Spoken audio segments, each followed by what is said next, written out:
إن الحمد لله نحمده ونستعينه ونستغفره ونعوذ بالله من شرور أنفسنا ومن سيئات أعمالنا من يهده الله فلا مضل له ومن يضلل فلا هادي له وأشهد أن لا إله إلا الله وحده لا شريك له وأشهد أن محمدا عبده ورسوله يا أيها الذين آمنوا اتقوا الله حق تقاته ولا تموتن إلا وأنتم مسلمون يا أيها الناس اتقوا ربكم الذي خلقكم من نفس واحدة وخلق منها زوجها وبث منهما رجالا كثيرا ونساء واتقوا الله الذي تساءلون به والأرحام إن الله كان عليكم رقيبا يا أيها الذين آمنوا اتقوا الله وقولوا قولا سديدا يصلح لكم أعمالكم ويغفر لكم ذنوبكم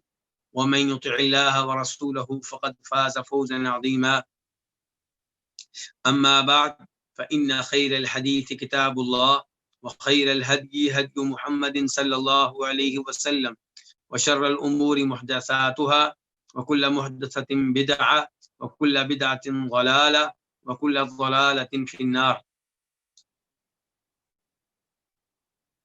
الوافی بما فی الصحیحین، یہ وہ کتاب ہے جو صحیح بخاری اور صحیح مسلم کی تمام احادیث پہ مشتمل ہے، لیکن اس کتاب میں احادیث کا تکرار نہیں ہے، اس لیے احادیث کی تعداد 2000 کے قریب ہے۔ اس کتاب کو کتاب کے مؤلف نے 10 مقاصد میں تقسیم کیا ہے، ان میں سے تیسرا مقصد آج کل ہم پڑھ رہے ہیں، اور اس مقصد کا نام ہے العبادات، یعنی کہ وہ احادیث جن کا تعلق عبادات سے ہے۔ اور اس کتاب میں اور اس مقصد میں کئی کتب ہیں، ان کتب میں سے 11ویں کتاب وہ ہے جس کا تعلق روزوں کی احادیث سے ہے، اور اس کتاب میں پھر کئی فصلیں ہیں۔ پہلی فصل تھی صیام و رمضان کے روزوں کے بارے میں، اور یہی فصل ابھی تک ہم پڑھ رہے ہیں، اور اس کے کئی ابواب ہیں۔ ان ابواب میں سے 14واں باب آج ہم شروع کریں گے۔ وہ باب کیا ہے؟ باب اذا جامع فی رمضان، جب کوئی رمضان کے مہینے میں رمضان میں جمع کر لے، یعنی کہ رمضان کے مہینے میں روزے کی حالت میں اپنی بیگم سے تعلق قائم کر لے اور اس پہ یعنی کہ ہم بستری اس کر لے، تو اس کے لیے کیا حکم ہے؟ حدیث نمبر 716 قاف، اس حدیث کو اپنی کتب میں جگہ دی ہے امام بخاری نے اور امام مسلم نے۔ عن ابی ہریرہ رضی اللہ عنہ قال بینما نحن جلوس عند النبی صلی اللہ علیہ وسلم، جناب ابو ہریرہ سے روایت ہے، وہ کہتے ہیں کہ ہم نبی صلی اللہ علیہ وسلم کے پاس بیٹھے ہوئے تھے، جب کہ ہم نبی علیہ الصلوۃ والسلام کے پاس بیٹھے ہوئے تھے، اذ تب جاءہ رجل، آپ کے پاس ایک آدمی آیا، فقالت، اس نے کہا، یا رسول اللہ، اے اللہ کے رسول، ہلکت، میں تباہ و برباد ہو گیا، میں ہلاک ہو گیا۔ قال ما لک، آپ نے کہا تجھے کیا ہوا، کیا معاملہ ہوا ہے، کیا بات ہے، کیوں کہہ رہے ہو کہ میں ہلاک ہو گیا؟ قال، تو وہ صحابی، وہ آدمی کہنے لگا، وقعت علی امرأتی وانا صائم، میں اپنی بیگم پہ واقع ہو چکا ہوں جب کہ میں روزے کی حالت میں تھا، یعنی کہ روزے کی حالت میں نے اپنی بیگم سے جماع کر لیا ہے۔ فقال رسول اللہ صلی اللہ علیہ وسلم، تو رسول اللہ صلی اللہ علیہ وسلم نے فرمایا، هل تجد رقبة تعتقها، کیا تم ایک غلام پاتے ہو، ایک ایسا غلام پاتے ہو جس کو تم آزاد کر سکو، یعنی کہ کیا تمہارے پاس ایسا غلام ہے جو تم آزاد کر دو تو تمہارے لیے کوئی مسئلہ نہیں بنے گا، یا تمہارے پاس غلام خرید کر آزاد کرنے کی استطاعت ہے قال لا، تو وہ صاحب کہنے لگے، وہ صحابی کہنے لگے نہیں، مجھ میں یہ طاقت نہیں ہے کہ میں ایک غلام اللہ کی راہ میں آزاد کر سکوں۔ قال، آپ نے کہا، فهل تستطيع ان تصوم شهرين متتابعين، کیا تم 2 مہینوں کے مسلسل روزے رکھنے کی استطاعت رکھتے ہو؟ یعنی کہ 60 دن مسلسل 2 مہینے مسلسل روزے رکھ سکتے ہو؟ قال لا، تو صحابی کہنے لگے مجھ میں استطاعت نہیں ہے۔ فقال، تو آپ علیہ الصلوۃ والسلام نے فرمایا، فهل تجد اطعام 60 مسکینا، کیا تم 60 مسکینوں کو کھانا کھلانے کی استطاعت رکھتے ہو؟ قال لا، وہ صحابی کہنے لگے کہ نہیں، مجھ میں اس کی بھی استطاعت نہیں ہے۔ تو نبی علیہ الصلوۃ والسلام نے سب سے پہلے کیا کہا ہے کہ غلام آزاد کرو، اور وہ کہہ رہے ہیں کہ میں اس کی استطاعت نہیں رکھتا۔ پھر آپ نے کہا کہ تم 2 مہینوں کے مسلسل روزے رکھو بغیر کسی ناغے کے، تو وہ کہنے لگے مجھ میں اس کی استطاعت نہیں ہے۔ آپ نے کہا 60 مسکینوں کو کھانا کھلانے کی استطاعت رکھتے ہو، کہنے لگے اس کی بھی استطاعت نہیں ہے۔ قال، کہتے ہیں، کون کہتے ہیں؟ اس حدیث کے راوی جناب ابو ہریرہ رضی اللہ تعالی عنہ، وہ کہتے ہیں کہ فمکث النبی صلی اللہ علیہ وسلم، تو نبی علیہ الصلوۃ والسلام ٹھہرے رہے، یعنی کہ اسی حالت پہ رہے، اس کے بعد کوئی نئی بات نہیں ہوئی۔ فبینا نحن علی ذلک، جب کہ ہم اسی حالت پہ تھے، اسی صورتحال میں تھے کہ اتی النبی صلی اللہ علیہ وسلم بعرق فیہ تمر، کہ نبی علیہ الصلوۃ والسلام کے پاس ایک ٹوکرا لایا گیا جس میں کھجوریں تھیں، بڑا ٹوکرا تھا، ایسا ٹوکرا جس میں تقریباً 15 سا کھجوریں آ سکتی ہیں۔ کتنی؟ 15 سا، اور 1 سا تقریباً 2.5 کلو کے برابر ہوتا ہے۔ تو یہ جب 15 سا ہوئے تو کتنے کلو کے برابر ہو گیا؟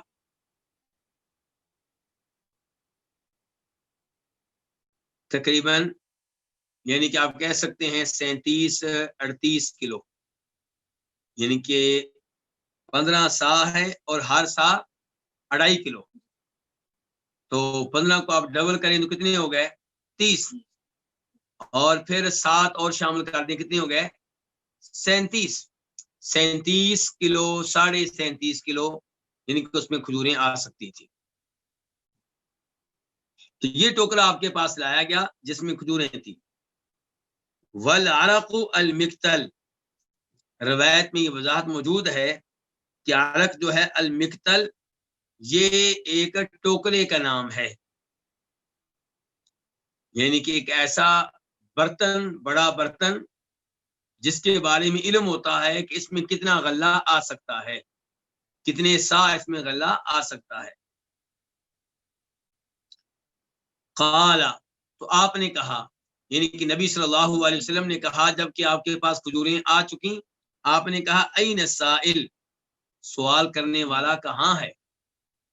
فقال انا، اس آدمی نے کہا میں ہوں۔ قال، آپ نے کہا خود ہادا، یہ کھجوریں لے لو، یہ ٹوکرا لے لو، فتصدق بھی، تو ان کھجوروں کو کیا کر دو؟ صدقہ خیرات کر دو۔ نبی علیہ الصلوۃ والسلام چاہتے تھے کہ یہ ان کھجوروں کو صدقہ خیرات کر دیں اور ان کی طرف سے کفارہ ہو جائے۔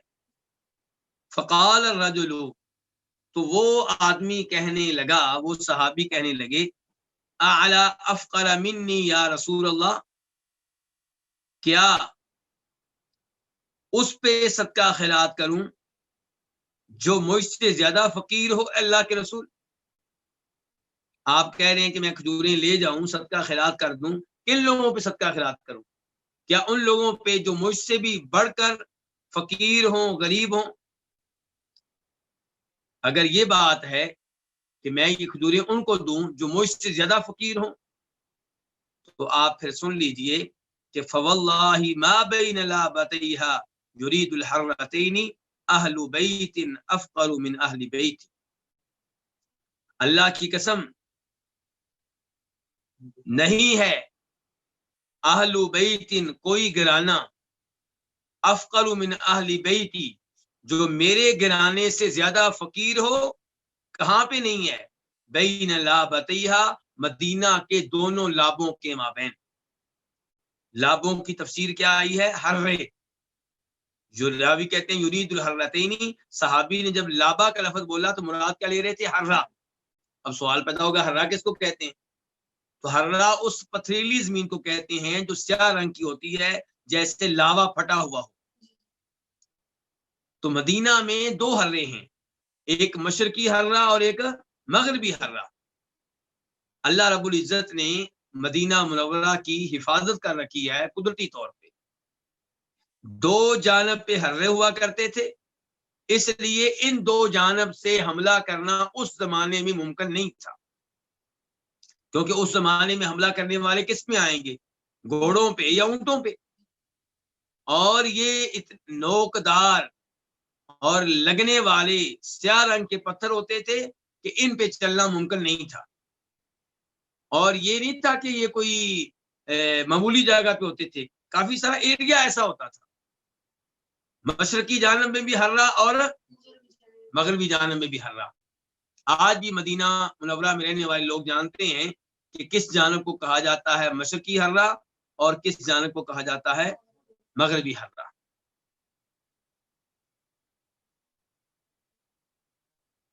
تو یہ صحابی کہہ رہے ہیں کہ مدینہ کے دو لابوں کے مابین، دو ہروں کے مابین، دو پتھریلی زمینوں کے مابین کوئی ایسا گھر نہیں ہے جو میرے گھر سے زیادہ فقیر اور محتاج، یعنی کہ اس زمانے میں مدینہ منورہ دو ہروں کے مابین واقع تھا، دو لابوں کے مابین واقع تھا۔ اور یہاں میں تھوڑی سی مزید وضاحت کرنا چاہوں گا۔ میرے وہ دوست جو مدینہ منورہ کے بارے میں علم رکھتے ہیں یا مدینہ میں رہتے ہیں، وہ کبھی غور کیا کریں مدینہ میں رہتے ہوئے قبلہ کس جانب ہے؟ مسجد قباء کی جانب۔ مکہ کس جانب ہے؟ مسجد قباء کی طرف۔ اور جب بھی مکہ والوں سے مسلمانوں کی جنگ ہوئی ہے، غزوہ ہوا ہے، لڑائی ہوئی ہے، تو وہ اس جانب نہیں ہوئی جس جانب مکہ ہے۔ میری اور آپ کی عقل کا تقاضا یہ ہے کہ جب دشمن مکہ والی جانب سے آ رہا ہے تو اس کی مدینہ والوں سے لڑائی مدینہ کی اس جانب ہونی چاہیے جس جانب مکہ واقع ہے، جس جانب قبلہ ہے، جس جانب مسجد قباء ہے۔ لیکن ایسا نہیں ہوا۔ اس کی کیا وجہ ہے؟ اس کا کیا سبب ہے؟ بلکہ اس سبب بتانے سے پہلے اس جانب توجہ دلانا چاہوں گا کہ لڑائی پھر کس جانب ہوئی ہے؟ اس مدینہ کی اس جانب جو مکہ کے اپوزٹ ہے، جو مکہ کے، آپ دیکھیں کہ آپ اگر مسجد نبوی سے نکلیں، گیٹ نمبر 5 سے، اس کا نام کیا ہے؟ باب قباء، قباء گیٹ، تو اس سائڈ پہ قباء ہے، اسی سائڈ پہ مکہ ہے، اور امام صاحب کا منہ بھی اسی طرف ہوتا ہے، نمازیوں کا منہ بھی اسی جانب ہوتا ہے۔ اس سائڈ پہ کوئی لڑائی نہیں ہوئی۔ اور جب آپ مسجد نبوی کی پچھلی جانب سے نکلیں، باب مجیدی سے، گیٹ نمبر 22 سے، 22 نمبر سے، کنگ فہد گیٹ سے، تو اس جانب کیا ہے؟ احد پہاڑ ہے، اور لڑائی ادھر ہوئی ہے۔ جنگ احد بھی اسی جانب ہے اور جنگ خندق بھی تقریباً اسی جانب ہے۔ تو ایسا کیوں ہے؟ اس لیے کہ مشرقی جانب اور مغربی جانب ہرے ہیں، اس جانب سے مدینہ میں داخل ہونا ممکن نہیں ہے، تو پھر لڑائی کیسے ہو اس جانب؟ اور جو جانب ہے قباء والی، مکہ والی، قبلے والی، اس جانب بھی ہرا موجود تھا، اگرچہ اتنا بڑا ہرا نہیں تھا۔ تو اس لیے مکہ والے مدینہ والوں سے لڑنے کے لیے کس جانب سے آتے تھے؟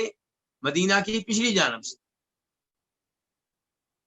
کہ یہ جگہ مناسب ہے لڑنے کے لیے۔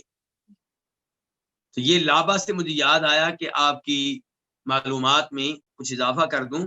تو یہاں پہ یہ صحابی کیا کہہ رہے ہیں؟ اللہ کی قسم مدینہ کے 2 لابوں کے مابین، 2 حروں کے مابین، مدینہ کی 2 پتھریلی زمینوں کے مابین کوئی ایسا گھرانہ نہیں ہے جو میرے گھرانے سے بڑھ کر فقیر۔ فضحک النبی صلی اللہ علیہ وسلم، تو نبی علیہ الصلوۃ والسلام ہنسے، حالانکہ عام طور پہ آپ مسکراتے تھے، تبسم فرماتے تھے، ہلکا سا مسکرانا، لیکن اس موقع پہ فضحک، آپ خوب ہنسے، حتی بدت انیابہ، یہاں تک کہ آپ کے دانت نظر آنے لگے، آپ کے دانت واضح ہو گئے۔ اور انیاب کن دانتوں کو کہتے ہیں؟ یہ سامنے والے جو ہمارے بڑے بڑے دانت ہیں، ان کے ساتھ جو اگلے دانت ہوتے ہیں، ان کے اس قدر آپ منہ کھول کر ہنسے ہیں کہ آپ کے وہ دانت نظر آنے شروع ہو گئے۔ جی ہاں، ثم قال، پھر آپ نے کہا اطعمہ اہلک، کہ تم یہ کھجوریں اپنے گھر والوں کو، اپنی اہل و عیال کو کھلا دو۔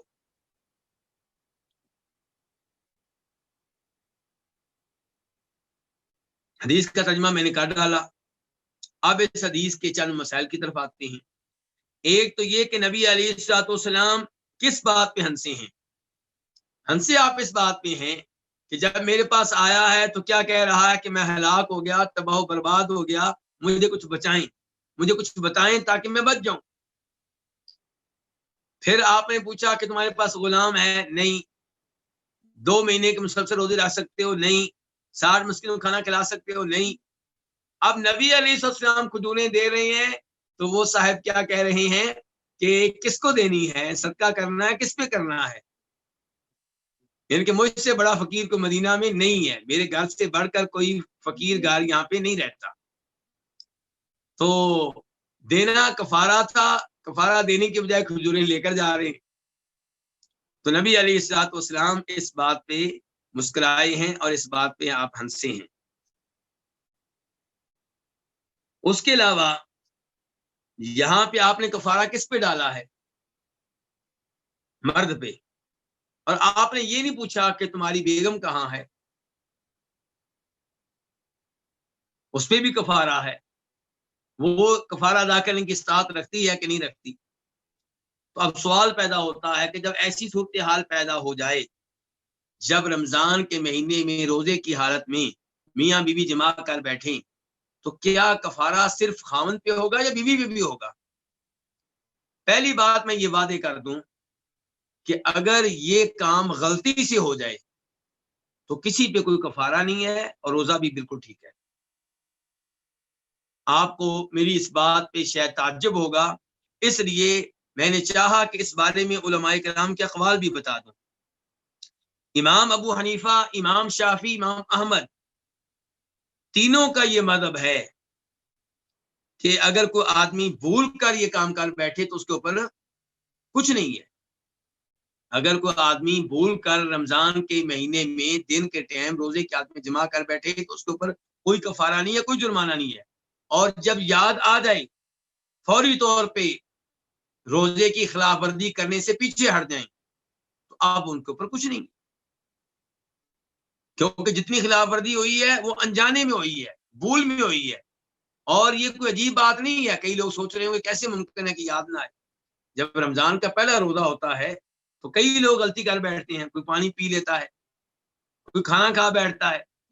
جب پہلا روزہ ہوتا ہے تو کئی دفعہ یاد نہیں رہتا، اس میں کوئی عجیب بات نہیں ہے۔ تو اگر کبھی ایسا کام غلطی سے ہو جائے یا وہ آدمی جس کو علم نہیں ہے کہ اس سے روزہ ٹوٹ جاتا ہے، اس چیز کا علم نہیں ہے کہ روزہ اس سے ٹوٹ جاتا ہے، اس قسم کا کوئی نو مسلم ہے، نیا مسلمان ہے، کوئی ایسا ہے، تو اس کے اوپر کوئی کفارہ نہیں ہے، کوئی جرمانہ نہیں ہے۔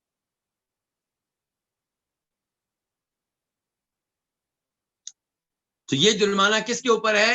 جو جان بوجھ کر یہ کام کرے۔ اب سوال پیدا ہوتا ہے بیگم کے بارے میں کہ کیا اس کے اوپر بھی کفارہ ہوگا؟ تو اس سوال کا جواب یہ ہے کہ صحیح بات یہ ہے کہ اگر وہ بھی اس عمل میں جانتے بوجھتے شریک ہوتی ہے، بھولی ہوئی نہیں ہے، اس کو مسئلہ بھی معلوم ہے کہ یہ کام منع ہے روزے کی حالت میں، اور اس کو یہ بھی یاد ہے کہ آج روزہ ہے اور میں روزے کی حالت میں ہوں، پھر بھی اس عمل میں شریک ہوتی ہے تو اس کے اوپر بھی کفارہ ہے. خاوند کے اوپر کفارہ الگ اور بیگم کے اوپر کفارہ الگ، کیونکہ یہ شریعت صرف مردوں کے لیے نہیں ہے، مردوں اور عورتوں دونوں کے لیے. کئی لوگ کہتے ہیں کہ نبی علیہ الصلوۃ والسلام نے پھر یہاں پہ سوال کیوں نہیں کیا؟ بھائی یہاں پہ کیا صورتحال تھی ہمیں نہیں پتا، مرد نے سوال کر لیا تو آپ نے مسئلہ بتا دیا، عورت آتی تو آپ اس کو بھی مسئلہ بتا دیتے. اس کے علاوہ علماء کرام کہتے ہیں ہمیں کیا پتا اس عورت کی کیا حالت تھی، ہو سکتا ہے اس دن وہ بیمار ہو اور بیماری کی وجہ سے روزہ نہ رکھا ہو، یا اس دن سفر سے واپس آئی ہو اس لیے روزہ نہ رکھا ہو، یا اس دن حیض سے فارغ ہوئی ہو، غسل کیا ہو اور اس لیے روزہ نہ رکھا ہو. تو کوئی بھی وجہ ہو سکتی ہے. اس لیے اگر کوئی ایسی عورت ہے جس کو یاد ہے کہ آج میرا روزہ ہے اور مسئلہ بھی اسے معلوم ہے کہ روزے کی حالت میں یہ کام منع ہے، تو اس کے اوپر کفارہ ہوگا. اور اگر کوئی ایسی عورت ہے جو بھولی ہوئی ہے یا جس پہ زبردستی کی گئی ہے، اور زبردستی سے مراد حقیقی زبردستی ہے، کیا مطلب؟ شوہر نے پسٹل اس کے سر پہ رکھ دیا ہے، چھری پکڑ لی ہے، تو میری بات نہیں مانو گی تو میں تمہیں مار دوں گا، تمہارا بازو کاٹ دوں گا، تمہاری انگلی کاٹ دوں گا. تو اس قسم کی حقیقی یعنی کوئی اگر مجبوری ہے تو پھر عورت کے اوپر کچھ نہیں ہے، نہ اس کے اوپر قضا ہے نہ کفارہ ہے. یعنی کہ یہ خلاف ورزی جو خاوند نے کر لی ہے سو کر لی ہے، وہ دلی طور پہ اس عمل میں شریک نہ ہو اور اس کے بعد کوئی خلاف ورزی نہ کرے تو اس کا روزہ صحیح ہے. یا بولی ہوئی تھی، جب تک بولی ہوئی تھی تب تک روزہ نہیں ٹوٹا، جب یاد آ جائے فوراً اس عمل سے دور ہو جائے تو پھر بھی اس کا روزہ کیا ہوگا؟ ٹھیک ہوگا. اور خاوند کی بھی یہی صورتحال ہے اگر وہ بولا ہوا ہو تو.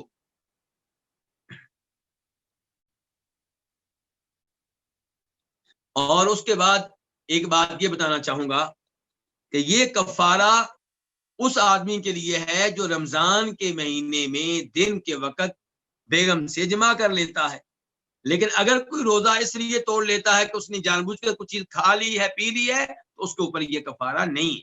اگرچہ بہت بڑا جرم ہے، بہت بڑا گناہ ہے، لیکن یہ نہیں کہہ سکتے کہ اس کے اوپر کفارہ ہے.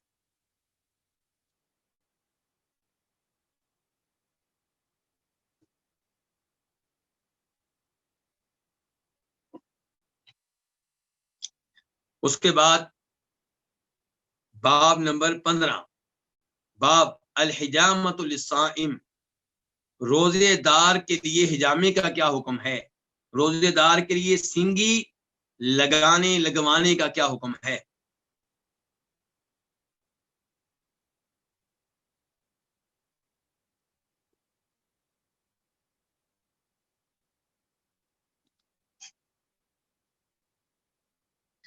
حدیث نمبر 717 717 خا، اس حدیث کو امام بخاری نے اپنی کتاب میں جگہ دی ہے.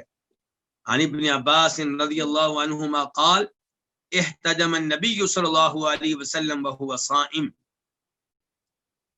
جناب عبداللہ ابن عباس رضی اللہ عنہما سے روایت ہے، اور یہ کون ہے؟ آل بیت میں سے ہیں، آپ کے چچا عباس کے بیٹے ہیں، آپ کے کزن ہیں، اور آپ کے وہ چچا جو مسلمان ہوئے وہ سب آل بیت میں سے ہیں.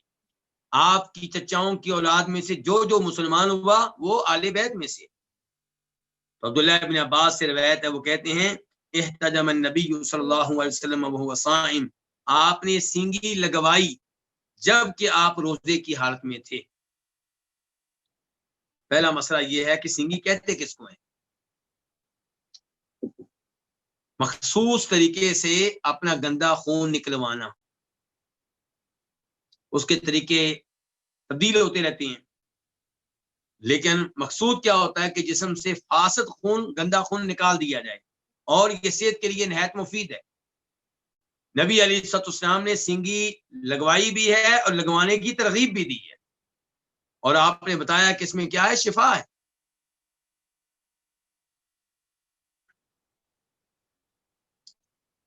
اس کے بعد یہ ہے کہ سنگی آپ نے لگوائی ہے کس حالت میں؟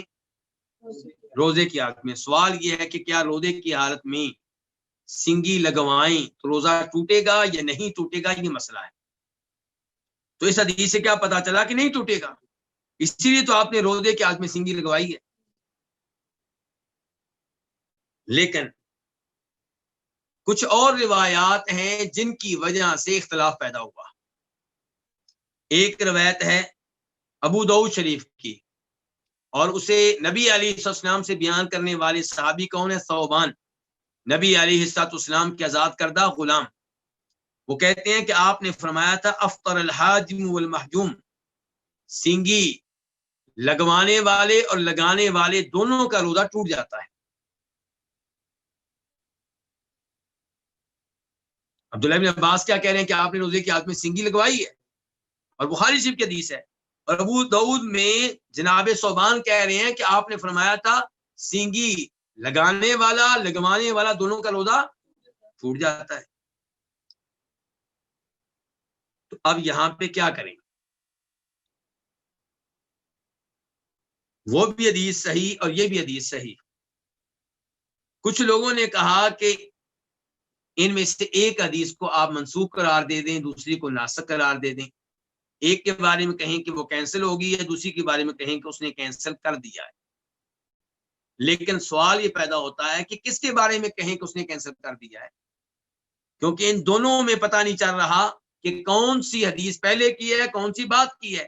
ظاہر ہے کینسل کرنے والی حدیث وہ ہوتی ہے جو بعد میں ہو. اس کے لیے تاریخ کا علم ہونا ضروری ہے، پتہ چلے کہ کون سی حدیث پہلے کی ہے کون سی بات کی ہے. تو آپ بعد والی کو کہیں گے کہ یہ ہے جس نے نسخ کیا ہے، یہ ناسخ ہے، یہ کینسل کرنے والی.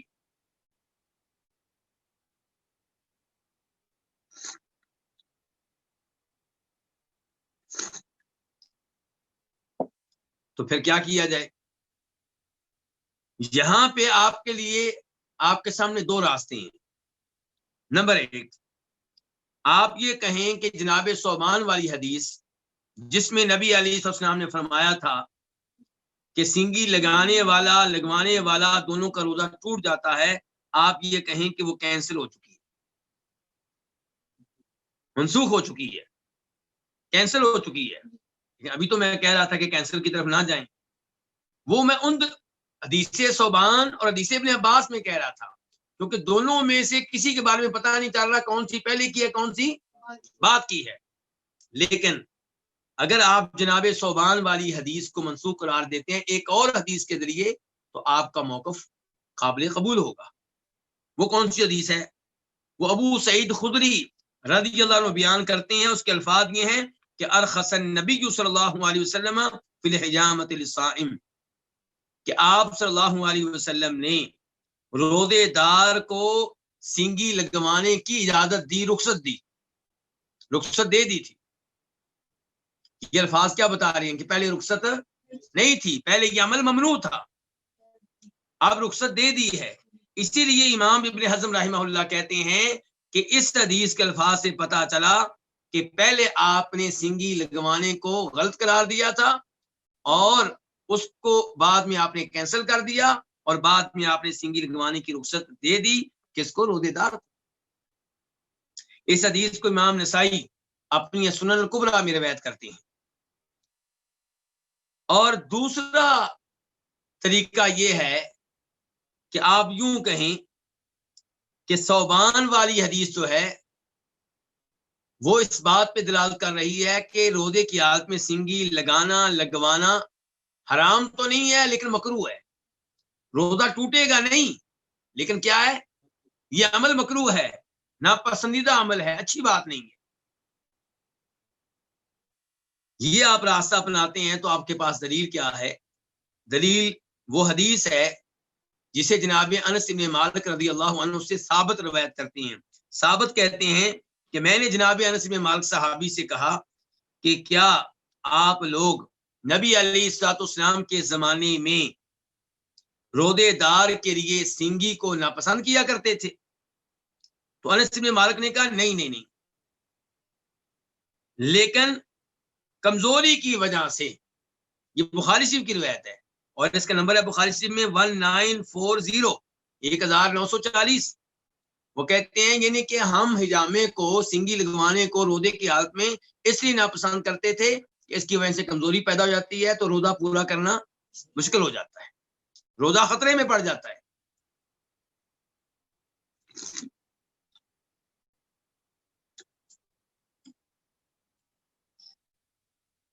اور پھر جب ہم یہ موقف اپنا لیں کہ روزے کی حالت میں سنگی لگوانا حرام نہیں ہے, ممنوع نہیں ہے, لیکن مکروہ ہے, ناپسندیدہ عمل ہے, تو پھر حدیث ثوبان کا معنی کیا کریں گے, اس کی پھر تعویل کی جائے گی, اس حدیث کے الفاظ کو مجاز پہ محمول کیا جائے گا. پھر ترجمہ کیا کیا جائے گا کہ سنگی لگوانے والا اور سنگی لگانے والا دونوں روزہ کھولنے والے ہو جاتے ہیں, یعنی کہ ان کی حالت ایسی ہو جاتی ہے کہ روزہ کھول جائے گا. تو یہ دو یعنی کہ راستے ہیں ان دو احادیث کو جمع کرنے کے.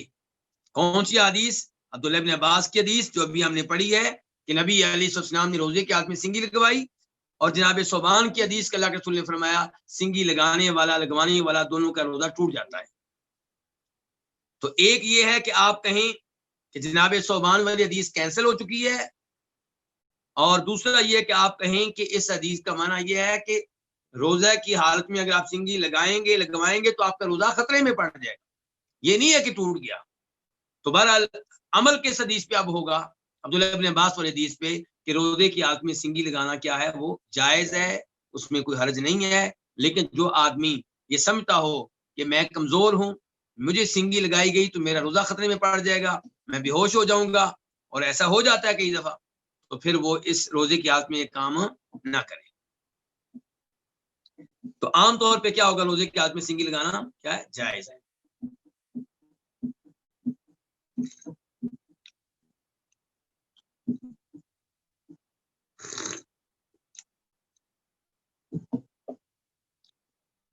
اس کے بعد باب نمبر 16 باب صوم الصبیان, بچوں کا روزہ. بچوں کو روزہ رکھوایا جائے تو یہ کیسا ہے, شریعت اس بارے میں کیا کہتی ہے؟ اصل میں کچھ علماء کرام اس کو ناپسندیدہ سمجھتی ہیں. وہ کہتے ہیں چھوٹے چھوٹے بچے ہیں تو ان سے روزے کا مطالبہ کرنا, روزہ رکھوانا, یہ ان کو مشقت میں عذاب میں ڈالنا ہے. تو امام بخاری یہ حدیث لے کر آئے ہیں جس سے پتہ چلتا ہے کہ بچوں کو بھی روزہ رکھوایا جا سکتا ہے, اس میں کوئی حرج نہیں ہے. باب صوم الصبیان, بچوں کا روزہ. حدیث نمبر 718 قاف. اس حدیث کو بیان کرنے والے کون سے دو امام ہیں؟ امام بخاری اور امام مسلم. عن الربیع بنت معوذ, جناب ربیع بنت معوذ سے روایت ہے, یہ صحابیہ ہے. ربیع کس کا نام ہے؟ عورت کا نام ہے, یہ صحابیہ ہیں.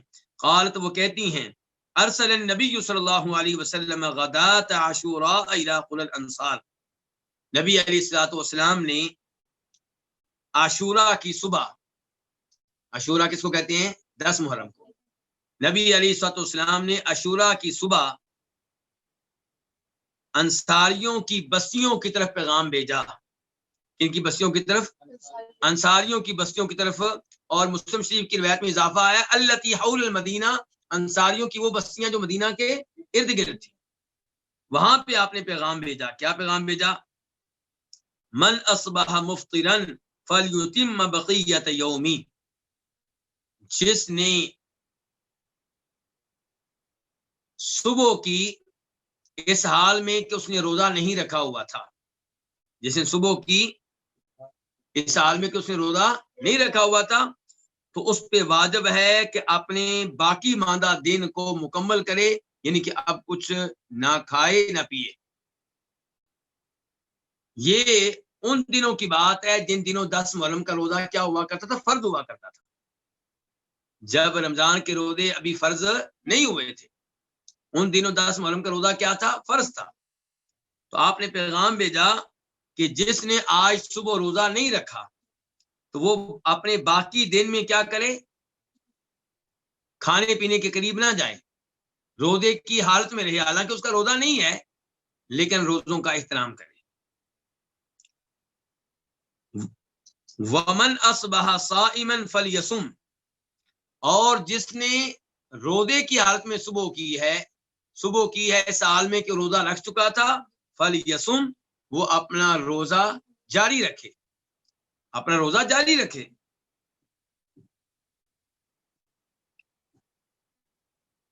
قالت، تو یہ الفاظ کیا بتا رہے ہیں کہ روزہ ان دنوں واجب تھا کہ نہیں واجب تھا؟ واجب تھا۔ آپ یہ نہیں کہہ رہے کہ اگر وہ چاہے تو مکمل کرے اور چاہے تو مکمل نہ کرے، آپ آرڈر دے رہے ہیں کہ روزہ چاہے اس نے اپنی مرضی سے رکھا تھا، صبح جب پیغام ملا تھا تب اس نے اپنی مرضی سے رکھا ہوگا، لیکن اب میرا آرڈر آ گیا ہے، اب واجب ہے کہ اس روزے کو مکمل کرو اور روزے کی حالت میں رہو۔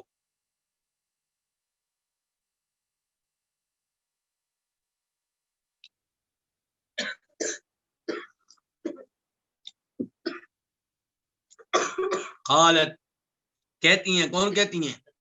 ربیہ بنت معوذ کہتی ہیں، تو ہم اس کے بعد اس کا روزہ رکھتے تھے، کس کا؟ عاشورہ کا۔ ہم اس کے بعد 10 محرم کا عاشورہ کا روزہ رکھا کرتے تھے۔ وَنُصَوِّمُ صِبْيَانَنَا، اور ہم اپنے بچوں سے بھی روزہ رکھواتے تھے۔ کیا ثابت ہوا؟ بچوں کو روزے کی ترغیب دینا، روزہ رکھوانا، یہ بالکل ٹھیک ہے۔ ہاں، اس وجہ سے آپ پٹائی نہیں کریں گے اگر وہ زیادہ چھوٹے ہیں تو ہم اس کے بعد روزہ رکھا کرتے تھے، ربیہ کہہ رہی ہیں، اور ہم اپنے بچوں کو بھی روزہ رکھوایا کرتے تھے۔ اور مسلم شریف میں اضافہ آیا ہے کہ وَنَذْهَبْ بِهِمْ إِلَى الْمَسْجِدِ، روزہ رکھواتے اور پھر ہم ان کو مسجد میں لے جاتے۔ کن کو؟ بچوں کو۔ یہ کون کہہ رہی ہیں؟ ربیہ کہہ رہی ہیں، یعنی کہ خاتون کہہ رہی ہیں ہم روزہ رکھوانے کے بعد اپنے بچوں کو مسجد میں لے جاتی۔ اس سے پتہ چلا کہ بچوں کا، عورتوں کا مسجد میں جانا بالکل جائز ہے، درست ہے، ٹھیک ہے۔ وَنَجْعَلْ لَهُمُ اللُّعْبَةَ مِنَ الْعِهْنِ، اور ہم ان کے لیے روئی کے کھلونے بنا دیتی۔ کس کے کھلونے؟ روئی کے۔ کچھ علماء کرام نے وضاحت کی ہے، مراد ہے رنگین روئی۔ تو رنگین روئی سے ہم کھلونے تیار کرتی اور ان کے حوالے کر دیتی۔ فَإِذَا بَكَى أَحَدُهُمْ عَلَى الطَّعَامِ، جب ان میں سے کوئی کھانے کی وجہ سے روتا، کھانے کا مطالبہ کرتا، بھوک لگ جانے کی وجہ سے، بچے ہیں، تو آتَيْنَاهُ ذَاكَ، تو ہم ان کو یہ دے دیتی ہیں، یہ کیا؟ کھلونا۔ کھانے کی بجائے ہم کیا دیتی؟ کھلونا۔ حَتَّى يَكُونَ عِندَ الْإِفْطَارِ، یہاں تک کہ افطار کا وقت ہو جاتا، روزہ کھولنے کا وقت ہو جاتا۔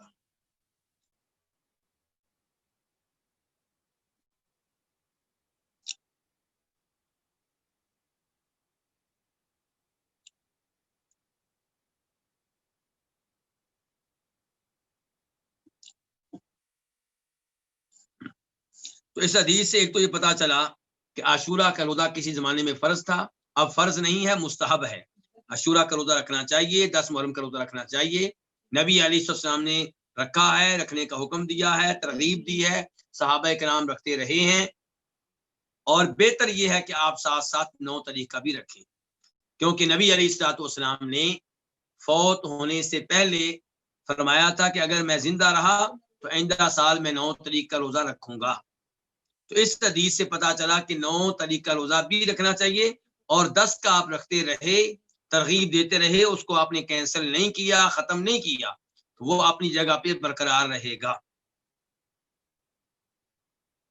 اور اس حدیث سے بھی پتا چلا کہ بچوں کو کھیلنے کے لیے کھلونے دینا جائز ہے، درست ہے، بس اس میں اسراف نہ ہو، فضول خرچی نہ ہو، یا ایسا کھلونا نہ ہو جس میں بے حیائی ہو۔ مثال کے طور پہ آج کل ایسے کھلونے آ رہے ہیں جن میں میوزک ہوتا ہے، گانے ہوتے ہیں، اور اسی بھی پتا چلا کہ صحابہ کرام رضوان اللہ علیہم اجمعین کتنے اچھے انداز سے اپنے بچوں کی تربیت کیا کرتے تھے۔ آج لوگ تربیت کر رہے ہیں اپنے بچوں کی دنیاوی لحاظ سے، اور صحابہ کرام کیسے دینی لحاظ سے تربیت کرتے تھے۔ چھوٹے سے بچے کو روزہ رکھوا دیتے، اور جب روتا تو کھانا دینے کی بجائے کیا دیتے؟ کھلونے دیتے، تاکہ وہ روزہ مکمل کر لے، کسی طریقے سے مکمل کر لے، اسے عادت پڑ جائے روزہ رکھنے کی۔ اور امام بخاری صحیح بخاری میں جناب عمر فاروق کے بارے میں فرماتے ہیں کہ انہوں نے ایک دفعہ ایک ایسے آدمی کو پکڑا جو رمضان کے مہینے میں شراب پی رہا تھا، تو اس کو مارا، پٹائی کی اور کہا تمہیں شرم نہیں آتی، ہمارے بچے روزے رکھتے ہیں اور تم شراب پیتا ہے۔ تو اس سے بھی پتا چلا کہ صحابہ کرام کے بچے جو تھے وہ کیا کیا کرتے تھے، روزے رکھا کرتے تھے۔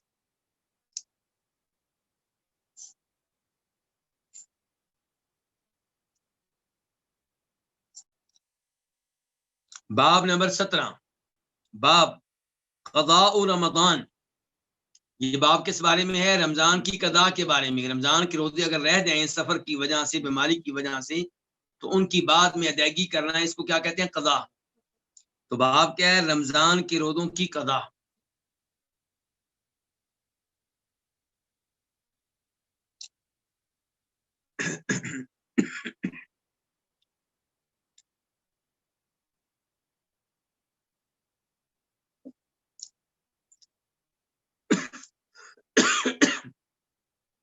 حدیث نمبر 719 719 قاف۔ قاف سے مراد کیا ہوتا ہے؟ اتفاق۔ کس کس کا؟ امام بخاری کا اور امام مسلم کا اس حدیث کے روایت کرنے پہ اتفاق ہو گیا ہے۔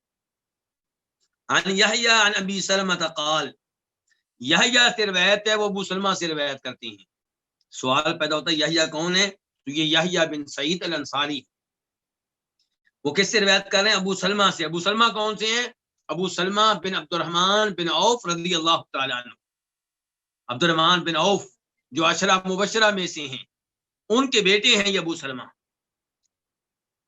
قال، وہ کہتے ہیں، سمعت عائشہ رضی اللہ عنہا، میں نے ام المؤمنین عائشہ رضی اللہ عنہا سے سنا، تقول، وہ کہتی تھیں، کان یکون علی صوم من رمضان، میرے ذمے رمضان کے روزے ہوتے تھے، میرے ذمے، فما استطیع ان اقضیہ، تو میں ان کی قضا دینے کی استطاعت نہیں رکھتی تھی، الا فی شعبان، مگر شعبان کے مہینے، یعنی کہ دوسرا رمضان شروع ہونے والا ہوتا تو اس رمضان کے شروع ہونے سے پہلے جناب عائشہ پچھلے رمضان کے روزے بطور قضا رکھا کرتی تھی۔ اس سے پتا چلا کہ رمضان کے روزوں کی قضا دیتے ہوئے تاخیر ہو جائے تو اس میں کوئی حرج نہیں ہے، اگرچہ بہتر یہ ہے کہ آپ یہ چیز جو آپ کے ذمے ہے، یہ جو چیز فرض ہے، اس کو جلدی سے ادا کریں، تاکہ ایسا نہ ہو کہ آپ کی موت اس حال میں آئے کہ آپ کے ذمے کچھ عبادات رہتی۔ اب سوال پیدا ہوتا ہے کہ جناب عائشہ شعبان سے پہلے جو 10 مہینے گزرتے تھے ان میں روزے کیوں نہیں رکھتی تھی؟ کیا ان کی مجبوری تھی؟ کیا سبب تھا؟ تو قال یحییٰ، کون کہتے ہیں؟ یحییٰ بن سعید انصاری، وہ کہتے ہیں، الشغل من النبی صلی اللہ علیہ وسلم، نبی علیہ الصلوۃ والسلام کی وجہ سے مصروفیت، یعنی کہ جناب عائشہ کو نبی علیہ السلام کی وجہ سے مصروفیت روزہ رکھنے کی فرصت نہیں دیتی تھی۔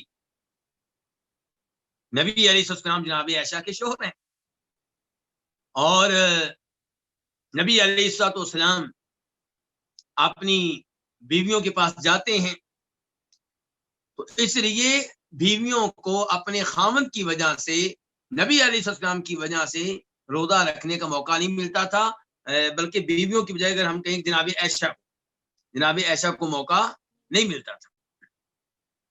تو یحییٰ کہتے ہیں کہ نبی علیہ السلام کی وجہ سے مصروفیت، او بن نبی، یا آپ کے ساتھ مصروفیت، یعنی کہ لفظ انہوں نے من النبی بولا یا بن نبی بولا، مطلب ایک ہی ہے کہ جناب عائشہ روزے پہلے کیوں نہیں رکھ پاتی تھیں؟ نبی علیہ السلام کی وجہ سے مصروف رہتی تھیں، اور آپ کی وجہ سے روزہ رکھنا ممکن نہیں ہوتا تھا۔ یہ وضاحت کس کی طرف سے ہے؟ یہ یحییٰ کی طرف سے ہے، جناب عائشہ کی طرف سے نہیں ہے، ابو سلمہ کی طرف سے بھی نہیں ہے۔ ابو سلمہ سے جو نیچے ہیں یحییٰ بن سعید انصاری، ان کی طرف سے ہے۔ اس لیے حافظ ابن حجر رحمہ اللہ نے اس وضاحت کو کھلے دل سے قبول نہیں کیا۔ وہ کہتے ہیں کہ نبی علیہ السلام کی اگر 9 بیویاں تھیں تو ہر بیوی کا ایک دن مقرر تھا، تو باقی 8 دنوں میں ان کے اس کے گھر میں تو اللہ کے رسول تشریف لاتے تھے کس دن؟ ایک دن، باقی 8 دنوں میں وہ آسانی سے روزہ رکھ سکتی تھی، اس میں کوئی رکاوٹ نہیں تھی۔ ہاں یہ بات درست ہے کہ آپ علیہ السلام دن کے ٹائم بھی اپنی بیویوں کے گھروں میں تشریف لے جاتے تھے، لیکن وہ حال چال پوچھنے کے لیے ہوتا تھا، وہ جانا کس لیے ہوتا تھا؟ حال چال پوچھنے کے لیے، ایسا نہیں تھا کہ آپ کو ایسا عمل کرتے ہوں جس کی وجہ سے روزے کو خطرہ ہو۔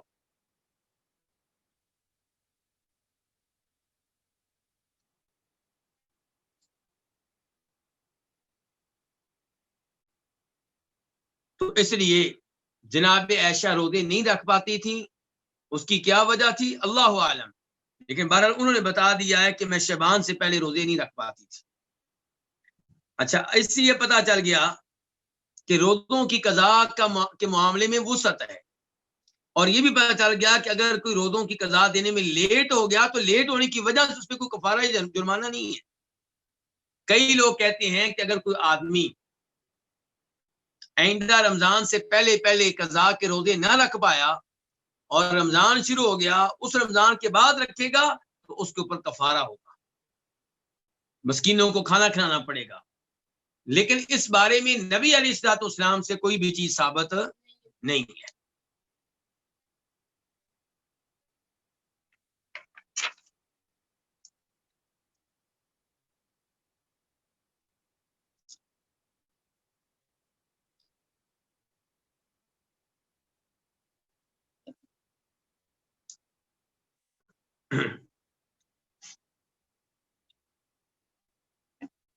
باب نمبر 18، باب من مات وعلیہ الصوم، یہ باب ہے اس آدمی کے بارے میں جو اس حال میں فوت ہو کہ اس کے ذمے کیا ہوں؟ روزے ہوں، اس کے روزوں کا کیا بنے گا؟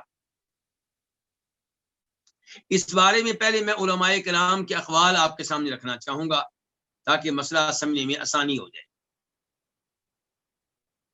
پہلا موقف ہے امام ابو حنیفہ رحمہ اللہ کا، امام مالک کا، اور امام شافی کا بھی تقریباً یہی مذہب ہے کہ فوت ہو جانے والے کی طرف سے نہ رمضان کی قضا کے روزے رکھے جائیں گے اور نہ کسی منت اور نظر کے روزے رکھے جائیں گے، یعنی کہ اگر اس نے کوئی منت مانی تھی کہ میں روزے رکھوں گا، نہیں رکھ سکا، تو وہ اس کی طرف سے بعد والے لوگ نہیں رکھیں گے۔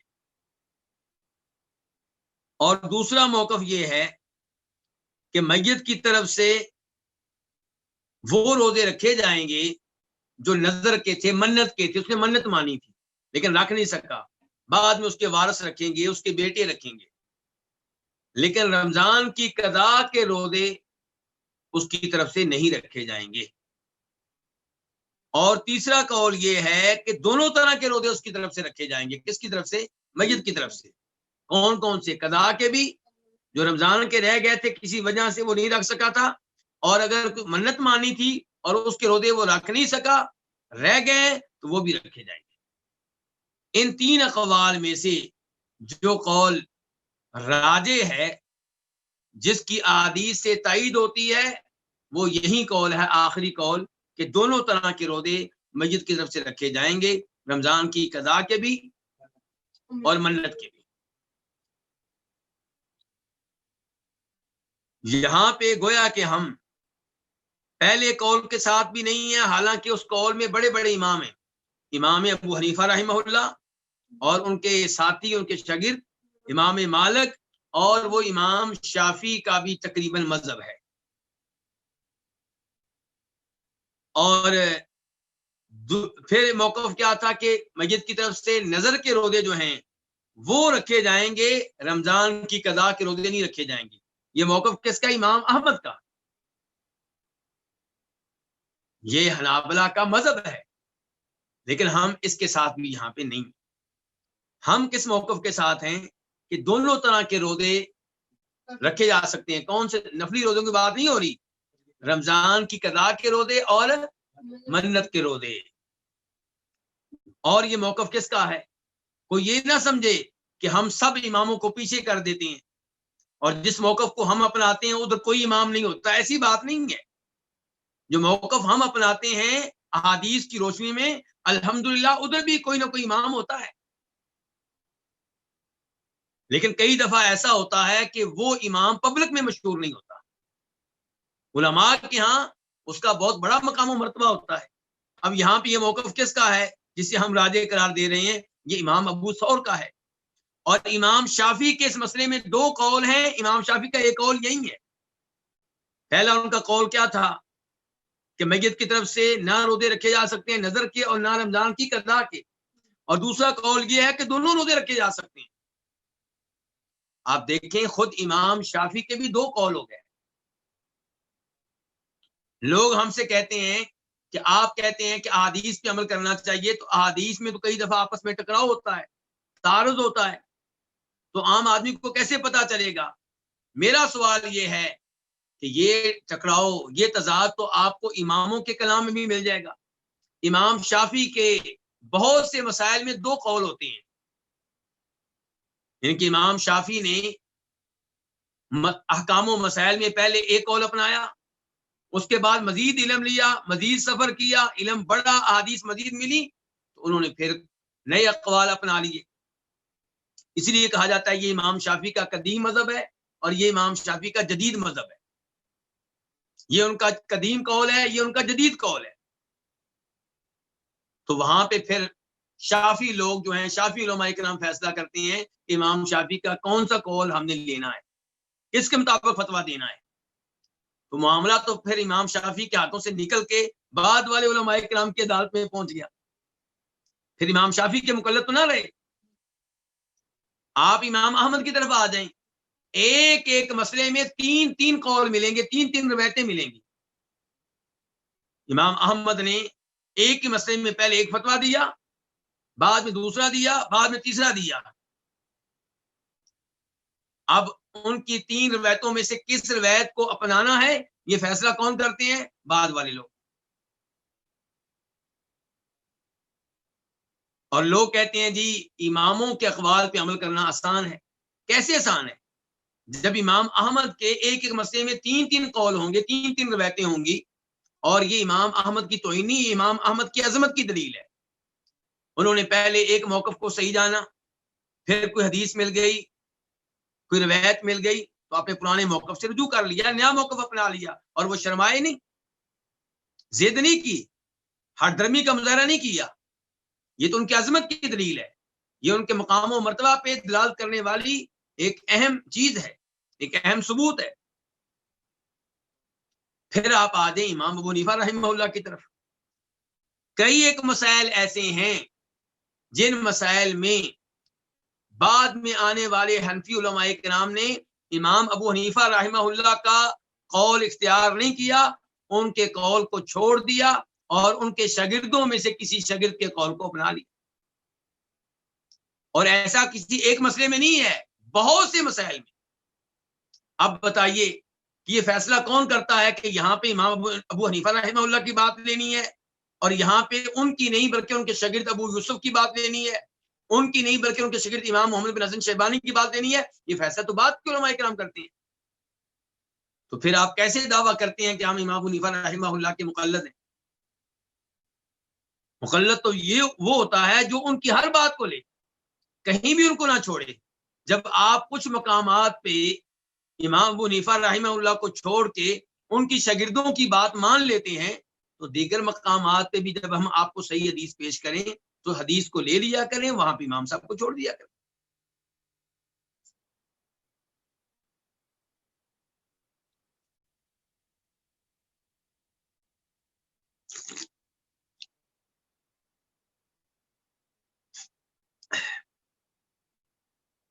تو باب کیا تھا؟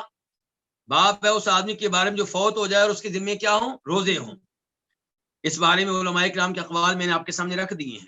اب احادیث کی طرف دیکھتی ہیں, حدیث کس کی تائید کر رہی ہیں. حدیث نمبر 720 قاف. اس حدیث کے بیان کرنے پہ اتفاق ہے کس کا؟ امام بخاری کا اور امام مسلم کا. عن عائشہ رضی اللہ عنہا ان رسول اللہ صلی اللہ علیہ وسلم قال, من مات علیہ صیام صام عنہ ولیہ. ام المؤمنین عائشہ رضی اللہ عنہا سے روایت ہے بے شک رسول اللہ صلی اللہ علیہ وسلم نے فرمایا جو فوت ہو جائے اس حال میں کہ اس کے ذمے روزے ہوں تو اس کی طرف سے اس کا ولی روزے رکھے, اس کا وارث اس کی طرف سے روزے رکھے. اب آپ نے کیا کہا ہے کہ جو فوت ہو جائے اس کے ذمے کیا ہوں؟ روزے ہوں. اب جو روزے میت کے ذمے ہوتے ہیں یا رمضان کے ہوتے ہیں یا منت کے ہوتے ہیں. آپ نے تو یہاں پہ یہ نہیں کہا کہ وہ روزے اگر منت کے ہیں تو رکھے جائیں اور رمضان کے ہیں تو نہ رکھے جائیں. یہ فرق کیا ہے کچھ علماء کرام نے, جیسا کہ پہلے بتا چکا ہوں, لیکن حدیث میں تو ایسا کوئی فرق نہیں. حدیث کے لفظ عام ہیں, من مات, جو بھی فوت ہو جائے اور اس کے ذمے کیا ہوں؟ روزے ہوں. یہ نہیں آپ نے کہا رمضان کے روزے ہوں یا منت کے روزے ہوں. جو فوت ہو جائے اس کے ذمے روزے ہوں, صام عنہ ولیہ, اس کی طرف سے اس کا وارث جو ہے وہ روزے رکھے. اس کے بعد حدیث نمبر 721 721 قاف, اس حدیث کے بیان کرنے پہ اتفاق ہے کس کا؟ امام بخاری کا اور امام مسلم کا. عن ابن عباس رضی اللہ عنہما قال, جناب عبداللہ ابن عباس رضی اللہ عنہما سے روایت ہے, وہ کہتے ہیں جاء رجل الی النبی صلی اللہ علیہ وسلم, ایک آدمی آیا نبی علیہ الصلوۃ والسلام کے پاس. فقالت, اس نے کہا یا رسول اللہ, اے اللہ کے رسول, ان امی ماتت, بے شک میری ماں فوت ہو گئی ہے, وعلیہا صوم شہر, اور اس کے ذمے 1 مہینے کے روزے ہیں. کتنے روزے ہیں؟ افاقضیہ عنہا, کیا میں یہ روزے اس کی طرف سے ادا کر دوں, کیا میں یہ روزے اس کی طرف سے رکھ لوں؟ قال نعم, آپ نے کہا ہاں, ان کے رکھو اس کی طرف سے. فدین اللہ احق ان یقضى, کیونکہ اللہ کا قرض اس بات کا زیادہ حقدار ہے کہ اسے ادا کیا جائے. یعنی کہ اگر میت کے ذمے قرض ہو کسی بندے کا تو وارث ادا کرتے ہیں کہ ادا نہیں کرتے, اور ان پہ واجب ہے کہ ادا کریں. تو اب اگر اللہ کا قرض باقی ہے تو وہ تو مخلوق کے قرض کے مقابلے میں زیادہ اس بات کا حق رکھتا ہے کہ اسے ادا کیا جائے. یہ فرما رہے ہیں ہمارے نبی علیہ الصلوۃ والسلام. اچھا, یہ حدیث جو ہے اس کو امام بخاری اور امام مسلم نے روایت کیا ہے, لیکن مسلم شریف میں وضاحت آئی ہے کیا وعلیہا صوم شہر, صوم نذر, یہ جو 1 مہینے کے روزے تھے یہ منت کے روزے تھے. کون سے روزے تھے؟ تو وہ علماء کرام, اور ان میں ہمارے حنبلی علماء کرام داخل ہیں, وہ کہتے ہیں کہ دوسری حدیث نے بتا دیا کہ جن روزوں کی منت مانی ہوئی تھی اس عورت نے, وہ روزے کون سے تھے؟ یعنی کہ جو روزے اس عورت کے ذمے تھے 1 مہینے کے, وہ کون سے تھے؟ منت والے روزے تھے. تو اس سے پتا چلا کہ اگر میت کے روزے نظر والے ہوں, منت والے ہوں, تو اس کی طرف سے رکھے جائیں گے, اور رمضان کے ہوں تو نہیں رکھے جائیں گے. ہم کہتے ہیں بھی یہ مسئلہ تم نے کہاں سے لے لیا؟ حدیث میں اللہ کے رسول نے کیا کہا تھا؟ جو فوت ہو جائے اس کے ذمے روزے ہوں تو اس کے وارث اس کی طرف سے روزے رکھیں. جو بھی فوت ہو جائے اور کوئی بھی روزے ہوں اس کے ذمے. اور یہاں پہ تو یہ ہے کہ ایک آدمی آیا مسئلہ پوچھنے کے لیے, اور اس کی ماں کے جو روزے تھے وہ منت کے روزے تھے. تو آپ نے کیا رکھو؟ آپ نے یہ تو نہیں کہا کہ رمضان کے ہوں تو نہ رکھو. آپ نے یہ تو نہیں کہا کہ رمضان کے ہوں تو نہ رکھو. جس چیز کا اس نے سوال پوچھا وہ آپ نے جواب دے دیا. تو اس لیے پھر صحیح موقف کیا ہے کہ میت کے ذمے جو روزے ہیں بے شک رمضان کے ہوں یا منت کے ہوں وہ رکھے جائیں گے.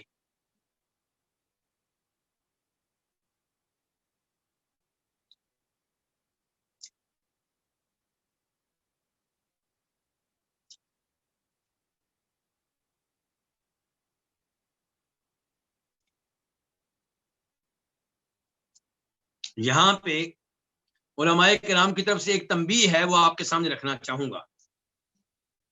تنبیہ کیا ہے؟ وہ یہ ہے کہ اگر کوئی آدمی فوت ہو جائے اور اس کے ذمے روزے ہوں, روزے وہ نہیں رکھ سکا, رمضان کے روزے رہ گئے تھے. کیوں رہ گئے تھے؟ کسی عذر کی وجہ سے. بیمار تھا. اب اگر وہ بیماری جاری رہی اور ایسا وقت کبھی نہیں آیا کہ وہ ان روزوں کی قضا دے سکے اور اسی حالت میں فوت ہو گیا تو پھر اس کے ذمے کچھ بھی نہیں.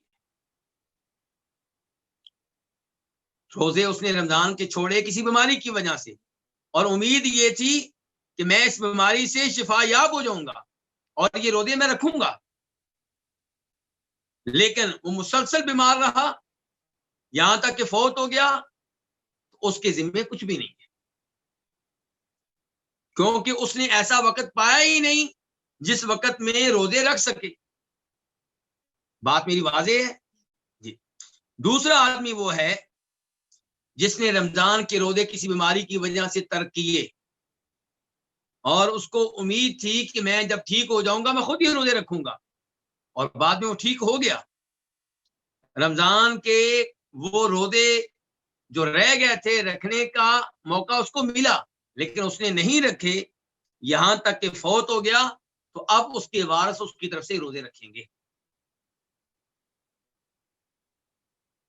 اور تیسرا آدمی وہ ہے جس کے روزے منت کے ہیں، تو وہ تو وارث رکھیں گے اس کی طرف سے، موقع ملا ہو قضا موقع ملا ہو یا نہ ملا ہو رکھنے کا، اس کے وارث رکھیں گے. اچھا، ایک چوتھی شکل ہے، وہ کیا ہے کہ جس نے رمضان کے روزے ترک کیے ہیں اس نے ترک کیے اور اس نیت سے کیے کہ میں ان کا فدیہ دوں گا کیونکہ مجھے کوئی امید نہیں ہے کہ آئندہ میں روزے رکھنے کے قابل ہو سکوں گا. ڈاکٹر بھی بتا رہے ہیں، مجھے خود بھی پتا اپنے بارے میں بوڑھا ہوں، میں آگے بیماری میں بڑھوں گا، اب میں یہ نہیں ہو سکتا کہ ایسے دن آئیں کہ میں روزے رکھوں گا. تو اس کے ذمہ پھر روزے تھے یا فدیہ تھا؟ اس کے ذمہ پھر فدیہ ہے، تو اپنی زندگی میں فدیہ دے گا، نہیں دے سکا تو اس کے وارث دیں گے، لیکن اس کے ذمہ کیا ہے؟ پھر فدیہ ہے.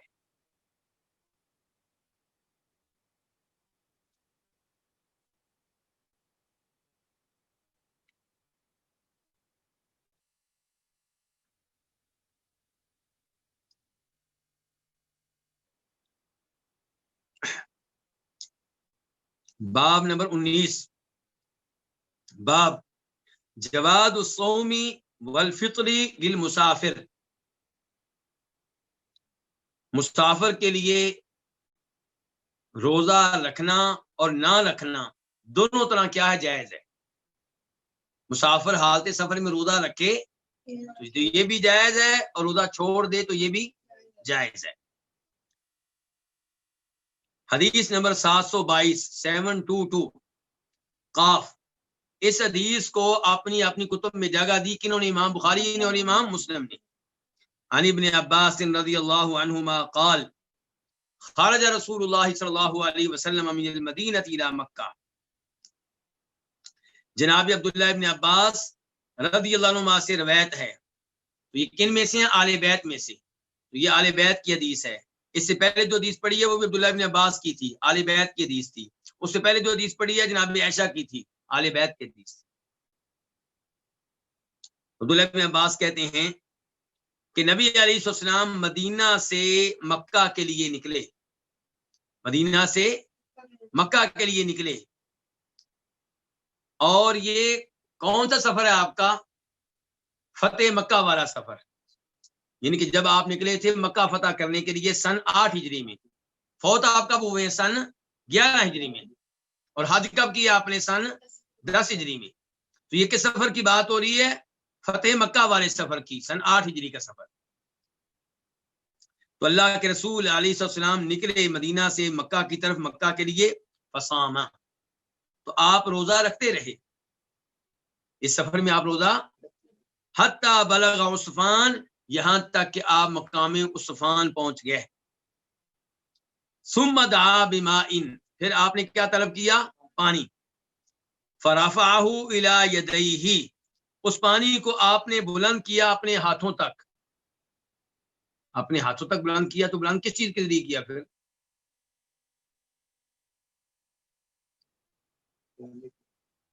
اس سے مراد یہ ہے، علماء کرام نے وضاحت کی ہے، اس سے مراد یہ ہے کہ آپ نے پانی کو بلند کیا جہاں تک آپ کے ہاتھ پہنچ سکتے تھے، یعنی کہ خوب بلند کیا.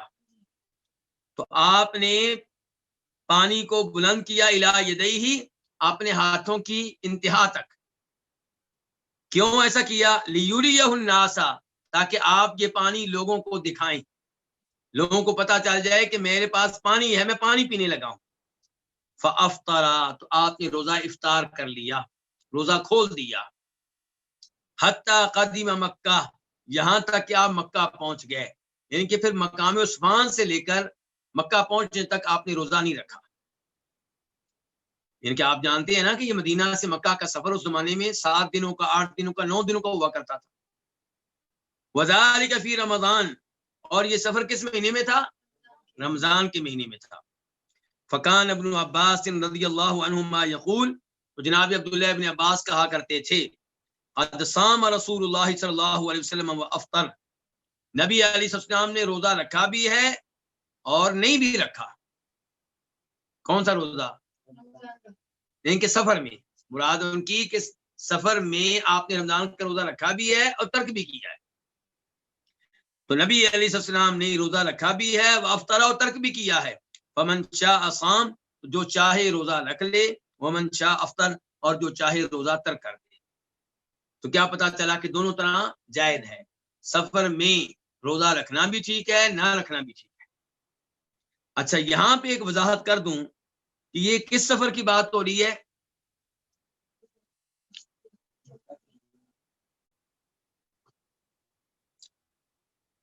یعنی کہ سن 8 ہجری والا سفر ہے، فتح مکہ والا سفر ہے. اور اس موقع پہ عبداللہ بن عباس کہاں تھے؟ مکہ میں تھے. وہ بھی، ان کے والد بھی، ان کی والدہ بھی مکہ میں تھے، ابھی وہ مدینہ منتقل نہیں ہوئے تھے. تو نبی علیہ السلام تو ابھی راستے میں ہیں. تو کیا یہ امور عبداللہ بن عباس نے خود دیکھے یا نہیں؟ خود نہیں دیکھے، یہ ان کو کسی صحابی نے بتائے. تو ان امور کا وہ تذکرہ کر رہے ہیں، انہوں نے خود ایسا کرتے ہوئے نبی علیہ السلام کو نہیں دیکھا.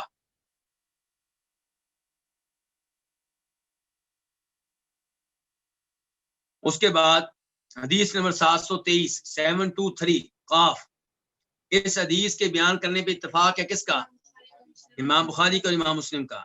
عن انس بن مالک رضی اللہ عنہ قال، جناب انس بن مالک رضی اللہ عنہ سے روایت ہے، وہ کہتے ہیں، کننا نسافر مع النبی صلی اللہ علیہ وسلم، ہم نبی صلی اللہ علیہ وسلم کے ساتھ سفر کیا کرتے تھے. فلم يعب الصائم على المفطر ولا المفطر على الصائم، تو روزہ رکھنے والا روزہ ترک کرنے والے پہ کوئی عیب نہیں لگاتا تھا، اس پہ کوئی تنقید نہیں کرتا تھا، اور نہ ہی روزہ ترک کرنے والا روزہ رکھنے والے پہ کوئی تنقید کرتا تھا، اس پہ کوئی عیب لگاتا تھا. یعنی کہ کئی لوگوں نے روزہ رکھا ہوتا تھا سفر میں، اور کئی لوگ روزے کے بغیر ہوتے تھے. نہ روزہ رکھنے والے روزہ چھوڑنے والوں کو برا بھلا کہتے، اور نہ روزہ چھوڑنے والے روزہ رکھنے والوں کو برا بھلا کہتے تھے. اس کے بعد حدیث نمبر 724 724 قاف، اس حدیث کے بیان کرنے پہ اتفاق ہے کس کا؟ امام بخاری کا اور امام مسلم کا. عن ابی الدرداء رضی اللہ عنہ قال، جناب ابو درداء رضی اللہ عنہ سے روایت ہے، اور ان کا نام کیا؟ اویمر بن مالک انصاری.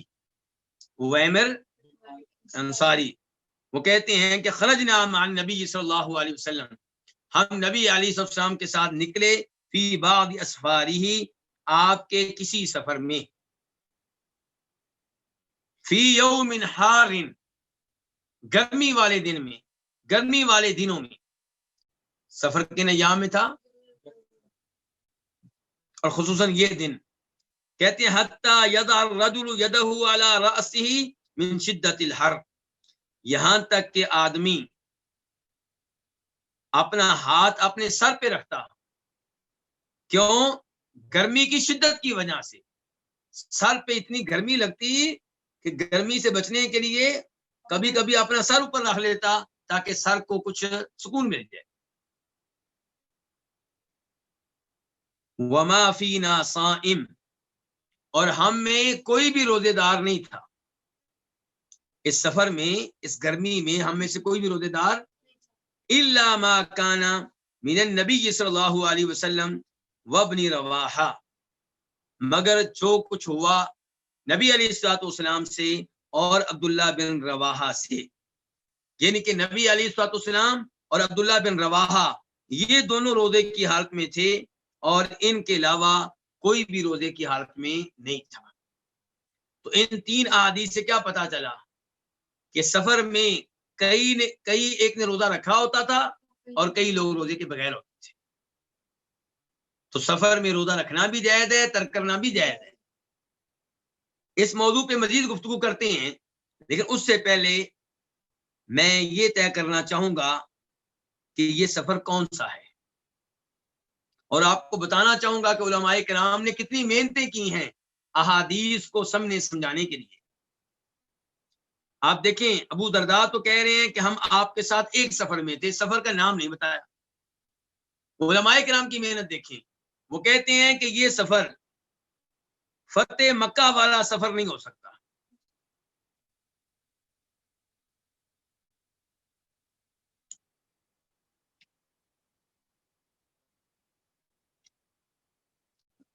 کیوں جی؟ وہ کیوں نہیں ہو سکتا؟ کہتے ہیں کیونکہ اس حدیث میں تذکرہ آیا ہے عبداللہ بن رواحہ کا، کہ عبداللہ بن رواحہ اس دن روزے کی حالت میں تھے، اور عبداللہ بن رواحہ مکہ فتح ہونے سے پہلے غزوہ مؤتہ میں شہید ہو چکے تھے. اس کا مطلب یہ ہے کہ یہ سفر فتح مکہ والا سفر نہیں ہے، اس سے پہلے کا کوئی سفر ہے جس میں عبداللہ بن رواحہ کو موجود ہونا چاہیے. دیکھ رہے ہیں علماء کے نام کی محنت. اچھا، پھر انہوں نے کہا کہ یہ بدر والا سفر بھی نہیں ہو سکتا، جنگ بدر والا سفر بھی نہیں ہو سکتا. کیوں جی؟ کیونکہ اس حدیث کو بیان کرنے والے کون ہیں؟ ابو درداء. اور ابو درداء غزوہ بدر سے پہلے مسلمان نہیں تھے. آپ دیکھیں علماء کرام کی محنتیں کیسے وہ یعنی کہ ایک حدیث کو سمجھانے کے لیے محنت کرتے ہیں، اپنی عقل کو لڑاتے ہیں، دیگر احادیث سے مدد لیتے ہیں، سیرت سے مدد لیتے ہیں، اور پھر کسی نتیجے تک پہنچنے کی کوشش کرتے ہیں. اب سوال یہ پیدا ہوتا ہے کہ سفر میں روزہ رکھنے کا کیا حکم ہے. تو بتانا چاہوں گا کہ یہاں پہ 3 صورتیں ہیں، 3 حالتیں ہیں. اگر روزہ رکھنے کی وجہ سے شدید مشقت کا سامنا ہے، یا روزہ رکھنے کی وجہ سے آپ خیر کے کئی کاموں سے محروم ہو رہے ہیں، تو پھر روزہ نہ رکھنا افضل ہے. کب؟ سفر میں. پھر سفر میں روزہ نہ رکھنا کیا ہے؟ افضل ہے. اس کے دلائل میں سے ایک دلیل جناب جابر کی حدیث ہے، جس کو امام مسلم نے روایت کیا ہے کہ نبی علیہ الصلوۃ والسلام ایک سفر میں تھے، اور کئی صحابہ کرام نے روزہ رکھا ہوا تھا اور کئی نے روزہ نہیں رکھا ہوا تھا. ایک جگہ آپ نے پڑاؤ ڈالا، تو جنہوں نے روزے نہیں رکھے تھے انہوں نے خیمے لگائے، انہوں نے اونٹوں کو پانی وغیرہ پلایا. تو نبی علیہ السلام نے فرمایا ذهب اليوم المفطرون بالاجر، آج روزہ نہ رکھنے والے اجر و ثواب لے گئے. کیونکہ روزہ نہ رکھنے کی وجہ سے انہوں نے کیا کیا ہے؟ خیمے لگائے ہیں سب کے لیے، اور پھر کیا کیا؟ ان کے اونٹوں کو پانی پلایا ہے، اپنے اونٹوں کو بھی ان کے اونٹوں کو بھی، اور ان کو آرام دیا ہے. تو آپ کیا کہہ رہے ہیں؟ آج ہاں، تو سفر کی حالت میں اگر آپ سمجھتے ہیں کہ روزہ رکھنے کی وجہ سے میں خیر کے کئی کاموں سے محروم ہو جاؤں گا، تو پھر آپ روزہ نہ رکھیں. ایسے اگر آپ کو شدید مشقت کا سامنا ہے، اور اس کی دلیل بھی وہ حدیث ہے جسے جناب جابر روایت کرتے ہیں. وہ کیا کہتے ہیں کہ نبی علیہ الصلوۃ والسلام نے سفر میں دیکھا ایک جگہ پہ رش ہے. آپ نے پوچھا بھی کیا ہوا؟ تو پتہ چلا ایک آدمی ہے، اس نے روزہ رکھا ہوا ہے اور لوگوں نے اس کے اوپر سایہ کیا ہوا ہے، یعنی کہ اس کی بری حالت ہوگی، روزے کی وجہ سے لوگ جمع ہو گئے ہیں، سایہ کیا ہوا ہے. تو آپ نے اس موقع پہ کہا تھا لیس من البر الصوم فی السفر، کہ سفر میں روزہ رکھنا کوئی نیکی نہیں ہے. اس حدیث کو امام بخاری نے بیان کیا ہے. تو یہ کس کے لحاظ سے ہے؟ جس کو سفر میں مشقت کا سامنا ہے. اچھا، دوسری بات یہ ہے کہ آپ نے سفر میں روزہ رکھا ہے اور کوئی مشقت کا سامنا نہیں ہے اور خیر کے کام سے بھی آپ پیچھے نہیں ہیں، تو پھر روزہ رکھنا افضل اور بہتر ہے، کیونکہ اللہ تعالیٰ فرماتے ہیں وَأَن تَصُومُوا خَيْرٌ لَكُمْ، روزہ رکھ لو یہ تمہارے لیے بہتر افضل ہے. اور ویسے بھی رمضان میں روزہ رکھنا، رمضان کے بابرکت مہینے میں اگر رکھنا ممکن ہو آسانی سے، سفر کی حالت کی بات کر رہا ہوں کہ سفر کی حالت میں اگر آسانی سے روزہ رکھنا ممکن ہو تو رمضان میں رکھنا اور پھر ایک ذمہ داری وقت پہ ادا کر لینا یقیناً یہ افضل ہے. اور تیسری حالت کیا ہے کہ آپ کو روزہ رکھنے کی وجہ سے شدید مشقت کا سامنا کرنا پڑ رہا ہے، حتیٰ کہ فوت ہونے کا خطرہ ہے. جب یہ حالت ہو جائے تو پھر روزہ نہ رکھنا واجب ہے. پھر واجب یہ ہے کہ آپ روزہ کیا کریں؟ چھوڑ دیں تاکہ جان بچ جائے آپ کی. اور اس کی دلیل وہ حدیث ہے جس کو روایت کرنے والے جناب جعفر ہی ہیں، اور اسے امام مسلم نے اپنی صحیح میں جگہ دی ہے کہ نبی علیہ السلام مکہ کے سفر میں تھے تو آپ کو رپورٹ ملی کہ کئی لوگوں کا روزے کی وجہ سے برا حال ہے. تو آپ نے ان کے سامنے پانی پیا، روزہ چھوڑ دیا تاکہ صحابہ کرام آپ کی اقتداء کریں، آپ کے نقش قدم پہ چلیں اور وہ بھی روزہ چھوڑ دیں. لیکن آپ کو پتا چلا کئی لوگوں نے پھر بھی روزہ رکھا ہوا ہے، تو آپ نے کہا تھا اولئک العصاة، اولئک العصاة، یہ ہے نافرمان، یہ ہے نافرمان. تو اس سے کیا پتا چلا کہ اگر روزہ رکھنے کی وجہ سے نقصان ہو رہا ہے تو پھر روزہ ترک کر دینا کیا ہے؟ وہ واجب ہے. اگر شدید نقصان ہو رہا ہے، مرنے کا خطرہ ہے، ایسی صورتحال ہے تو یہ تھا خلاصہ سفر میں روزہ رکھنے کے بارے میں. اب ہم بڑھتے ہیں الفصل الثانی کی طرف. الفصل الثانی کیا ہے؟ التراویح ولیلۃ القدر، نماز تراویح کے بارے میں اور شب قدر کے بارے میں. اور اس میں کئی ابواب ہیں. پہلا باب کیا؟ باب فضل صلاۃ التراویح، نماز تراویح کی فضیلت. اور اس میں حدیث نمبر ہے 725 725 قاف. اس حدیث کو اپنے اپنے کتب میں جگہ دینے والے کون سے امام ہیں؟ امام بخاری اور امام مسلم. عن ابی ہریرہ ان رسول اللہ صلی اللہ علیہ وسلم قال من قام رمضان ایمانا واحتسابا غفر له ما تقدم من ذنبه، کہ جو رمضان کا قیام کرے ایمان کی حالت میں اور ثواب لینے کے لیے اس کے گزشتہ گناہ معاف ہو جاتے ہیں. رمضان کا قیام، اس سے کیا مراد ہے؟ اس سے مراد ہے تراویح کی نماز. اور یاد رہے کہ عشاء کے بعد، عشاء کی فرض نماز کے بعد، عشاء کی سنتوں کے بعد سے لے کر فجر کی اذان سے پہلے تک جو بھی نفل آپ پڑھیں گے وہ کیا ہے؟ وہ رات کا قیام ہے، وہ رات کے نوافل ہیں، وہ تہجد کی نماز ہے. اس کو آپ قیام بھی کہیں گے، رمضان میں پڑھیں گے تو قیام رمضان کہیں گے، اور رمضان میں پڑھیں گے تو لوگ اس کو تراویح بھی کہہ لیتے ہیں.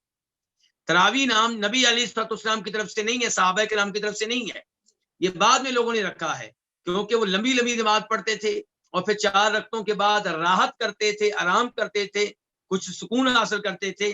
تو نام کیا پڑ گیا؟ صلاۃ التراویح. وہ نماز جس میں آپ درمیان میں راحت لیتے ہیں، سکون لیتے ہیں، تھوڑا سا ٹھہر جاتے ہیں. تو یہ نیا نام ہے اس نماز کا جو اللہ کے رسول علیہ السلام کی سنت ہے، جس کی آپ نے ترغیب دی ہے. تو یاد رہے ایسا نہیں ہے کہ رمضان کے مہینے میں تراویح کی نماز الگ ہوگی، تہجد کی نماز الگ ہوگی. تہجد کی نماز، تراویح کی نماز ایک ہی ہے.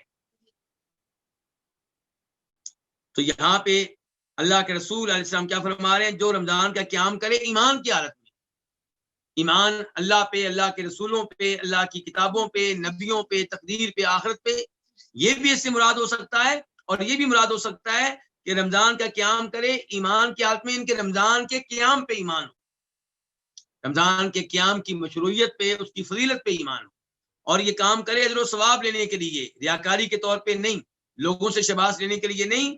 اس کے گزشتہ گناہ کیا ہو جاتے ہیں؟ معاف ہو جاتے ہیں. کون سے گناہ؟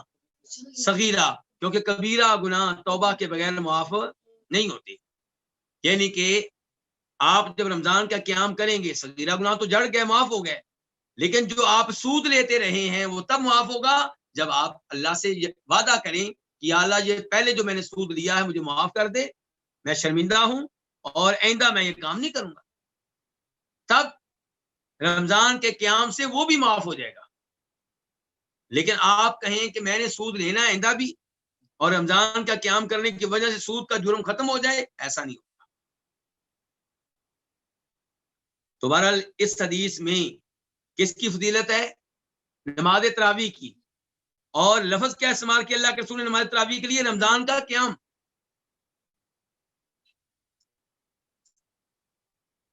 اس کے بعد حدیث نمبر ہے 726 726 قاف. اس حدیث کو اپنے اپنی کتب میں جگہ دی کنہوں نے؟ امام بخاری نے اور امام مسلم نے. عن ابی سلمہ بن عبد الرحمن ابو سلمہ بن عبد الرحمن بن عوف سے روایت ہے، جن کا تھوڑی دیر پہلے تذکرہ ہوا ہے.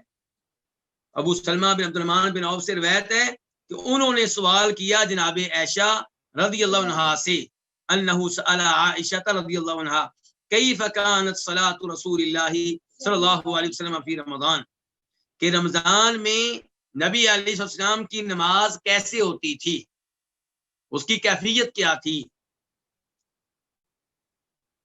فقالت، تو وہ فرمانے لگی، کون؟ عائشہ، ما کان رسول اللہ صلی اللہ علیہ وسلم یزید فی رمضان ولا فی غیرہ علی 11 رکعہ، کہ نبی علیہ السلام رمضان میں اور نہ ہی رمضان کے علاوہ کسی اور مہینے میں 11 رکعتوں سے زائد نماز نہیں پڑھتے تھے. آپ کا قیام رمضان اور غیر رمضان میں کتنا ہوتا تھا؟ 11 رکعتیں. سوال کیا ہوا تھا کہ رمضان میں اللہ کے رسول کی نماز کیسے ہوتی تھی؟ وہ جواب کیا دے رہی ہیں؟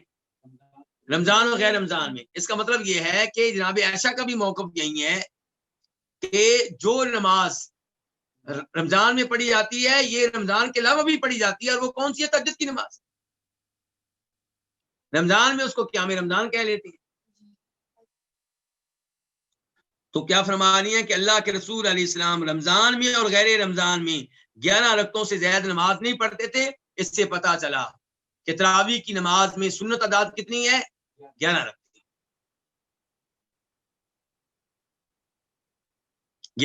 11 سے کم پڑھ سکتے ہیں؟ جی ہاں پڑھ سکتے ہیں، لیکن ظاہر ہے وہ ثواب نہیں ملے گا تو 11 پڑھنے کا. 11 سے زیادہ پڑھ سکتے ہیں؟ جی گنجائش موجود ہے، لیکن سنت اور افضل تعداد کتنی ہے؟ 11. لوگ کہتے ہیں پھر مسجد نبوی میں 20 کیوں پڑھی جاتی ہیں؟ تو گزارش یہ ہے کہ مسجد نبوی کے علماء کرام سے آپ پوچھ لیں، سعودی عرب کے علماء کرام سے پوچھ لیں، وہ بھی کہتے ہیں کہ افضل تعداد 11 ہی ہے. کہتے ہیں 11 سے کم پڑھنا بھی جائز ہے، 11 سے زیادہ پڑھنی بھی جائز ہے، لیکن افضل بہتر سنت تعداد کتنی ہے؟ 11. جناب عائشہ فرماتی ہیں 11 کی وضاحت کرتے ہوئے کہ یصلی اربعن، آپ 4 رکعتیں ادا کرتے، فلا تسل عن حسنہن وطولہن، ان 4 رکعتوں کی عمدگی، خوبصورتی اور طوالت کے بارے میں مت پوچھو. اتنی عمدہ آپ پڑھتے تھے، اتنی پیار سے پڑھتے تھے، اتنی توجہ سے پڑھتے تھے اور اتنی لمبی پڑھتے تھے کہ سوال ہی مت کرو. اور آج ہمارے ہاں پڑھنی ہم نے 20 ہے، لیکن کیسے پڑھنی ہے؟ نہ رکوع سیدھا، نہ رکوع کے بعد کھڑے ہوتے ہیں اچھی طرح، نہ دو سجدوں کے درمیان بیٹھتے ہیں، اور نہ تلاوت کی سمجھاتی، بس نون کی سمجھاتی، یا لمون تعلمون. بس بھائی یہ آپ اللہ تعالیٰ کیا آپ سے تعداد چاہتا ہے؟ اللہ چاہتا ہے عمل ہو، اچھا عمل ہو، اور خصوصاً نفلی نماز. پھر ثم یصلی اربعن، پھر آپ 4 رکعتیں ادا کرتے، فلا تسل عن حسنہن وطولہن، تو ان 4 رکعتوں کے حسن و جمال اور ان کی طوالت کے بارے میں مت سوال کرو. ثم یصلی ثلاثا، پھر آپ کتنی رکعتیں ادا کرتے؟ 3. قالت عائشہ، جناب عائشہ فرماتی ہیں فقلت، میں نے کہا یا رسول اللہ، اللہ کے رسول، اتنام قبل ان توتر، کیا آپ وتر پڑھنے سے پہلے سو جاتے ہیں؟ فقال، تو آپ نے کہا یا عائشہ، عائشہ، ان عینی تنامان ولا ینام قلبی، میری آنکھیں سوتی ہیں، میرا دل نہیں سوتا. تو نبی علیہ الصلوۃ والسلام 11 رکعتیں ادا کرتے تھے اور ان کا بہت اہتمام کرتے تھے. اللہ تعالی ہمیں بھی توفیق دے اس نماز کا اہتمام کرنے کی. اور یہ پورے سال کی نماز ہے، صرف رمضان کی نماز نہیں ہے، لیکن رمضان میں اس کی فضیلت میں اضافہ ہو جاتا ہے، اس کے اجر و ثواب میں اضافہ ہو جاتا ہے. اللہ رب العزت ہمیں ماہ رمضان پانے کی اور رمضان کی برکتیں سمیٹنے کی توفیق دے. انشاءاللہ یہ سلسلہ جاری و ساری رہے گا. آج یہیں پہ اکتفا کرتے ہیں اور انشاءاللہ یہ تراویح کی نماز اور شب قدر کے بارے میں مزید گفتگو آئندہ درس میں ہوگی. اللہ رب العزت ہم سب کا حامی و ناصر ہو. ہم سب کا یہ بیٹھنا قبول فرمائے. ہمارے وقت میں، ہمارے رزق میں، ہماری اولاد میں، ہماری صحت میں برکتیں ڈالے. ہماری پریشانیاں دور فرمائے. تمام مسلمانوں کی اللہ تعالی مدد فرمائے جہاں پہ بھی ہیں. وصلی اللہ تعالی علی نبی محمد وآلہ وصحبہ اجمعین.